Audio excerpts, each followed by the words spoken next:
म अहिलेको जेनजी सरकार भने नै त्यो सरकार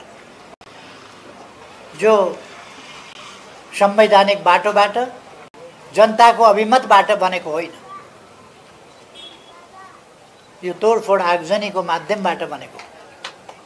यो सरकारलाई म भन्न चाहन्छु, यो सरकारले मेरा अभिव्यक्तिहरू, मैले बोलेका कुराहरू प्रकाशन गरेर जनताका बीचमा ल्याओस्, अरूको पनि ल्याओस्, उहाँहरूका पनि ल्याओस्।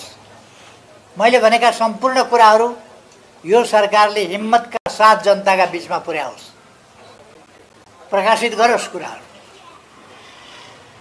कर्मचारीलाई दिएका निर्देशनहरू रेकर्डेड छन्, ती कुराहरू बाहिर ल्याओस्।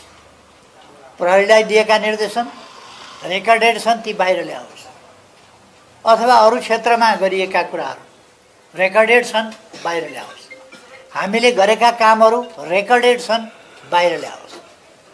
हामी कुनै षड्यन्त्र गर्दैनौँ, हामी कुनै छलछाम गर्दैनौँ।